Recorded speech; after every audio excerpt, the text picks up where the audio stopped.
Hi, my name is Diane Liu, and I'm a 29-year-old woman living in America.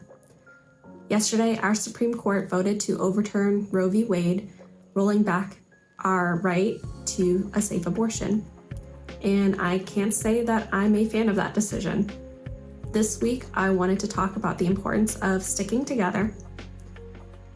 In all the things that I've done in my life, I think that the things that have been most meaningful were when I did those things with other people. And I think that as we move forward and try to build, a future worth having, it's only gonna be accomplished when we stick together. To start, let's talk about how we choose the people that we stick with. A good principle for this is to keep an open mind. I've literally found two of my closest friends because I sat next to them in class and saw that they were doodling a Pikachu. So your really close friends can come from anywhere if you're willing to keep an open mind. Also, I found this principle to be really helpful because I have made friends who are quite different from me. I've made friends who are a lot older than me and a lot younger than me. And I think that I've gained so much from these relationships because I had so much that I can learn from them, because we had different perspectives. So, as you seek to build your community and find the people that you're going to stick with, think about the people that are going to be in your inner circle, but then also cast a wide net, because you are going to need different people for different things in your life. When I talk about choosing people to stick with, I am not suggesting that is a choice you make once and you're stuck with them until the rest of time. I think that when we choose the people we stick with, it is actually a decision that we make again and again. I know from personal experience that not every relationship stands the test of time. It's totally okay that some people will only be in our lives for a season. The point is that you still need to stick with some group of people. The actual composition of that group is going to naturally change over time. But the point is, you always want to have people who are going to stick up for you. Sticking together can be as simple as sending a Happy Monday message, or it could be more involved, like helping someone move. The thing about sticking together or supporting one another is that people receive support in different ways.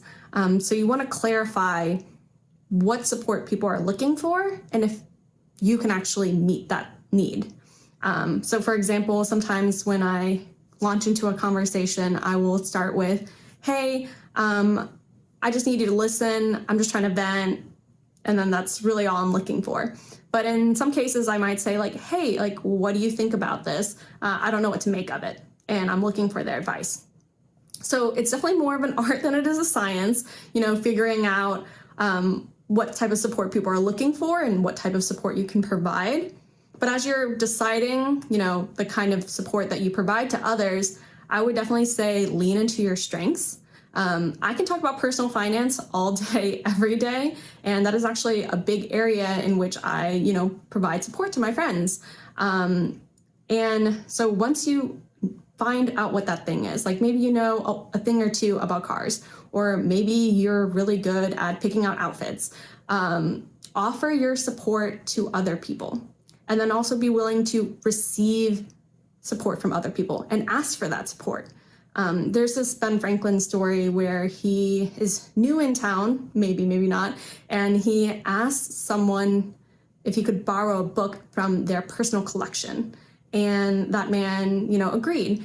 And what Ben Franklin knew was that just because that man offered him something, he already, is developing a bond.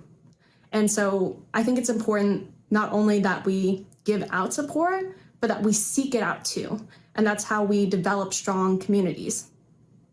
It can be really easy to stick together if you're already seeing each other regularly, whether this is because you work together, you take classes together, or you just have some type of activity that helps you see each other on a weekly basis. But in some cases, like, you have friends who are going to be really far away, maybe even far away enough that they're in different time zones. How do you stay close in these cases? I find two things to be really helpful. One is to have a common purpose, like a reason for getting together.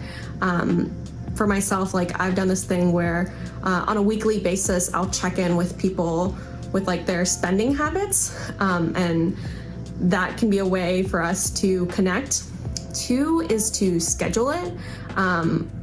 I like putting things on the calendar, and then towards the end of that meeting, I'll be like, okay, like, when are we speaking next? And I'll just put it on the calendar then. So it kind of develops this like recurring, cadence. In some cases, it's also helpful to say like, hey, like, we can just do this asynchronously, and we can like check in on the conversation, whenever we can, but it generally occurs, around the end of the week. So these are some ways that you can, stay close with people who are really far away. And I think that's going to be important because more and more our networks are going to grow further away from where we are, physically and locally. And I think that these relationships are just as valid and deserve the type of attention that we give to people who are, very close to us. At times, there are circumstances that makes it really difficult to stick together. When everyone is super busy or has a lot going on or is feeling burnt out, it can be hard to form that emotional connection. My suggestion is that even if you can't, have the energy or time to do something longer or something, extremely meaningful, keep it simple. A quick like meme or a joke that made you laugh, or even just what did you have for dinner? Like, that really makes all the difference. Especially if someone just seems really busy. If they don't have, that human connection going on, having it is going to really ground them. So regardless of whatever's going on, keep sticking together. When things feel impossible, a support group makes it feel possible. When we stick together, we're able to share encouragement, and we're also able to, lift some of that weight off of each other when things feel the hardest. Obviously, the best time to form a support group and develop that is before crisis. But I've cobbled together a support group while in crisis mode, so anytime is a good time. With that said, thanks for sticking with me this week. If you've been liking the content, please subscribe because I like making it for you. This week, I talked about sticking together, and next week, I'll talk about sticking up for what's right. I'll see you then. Bye.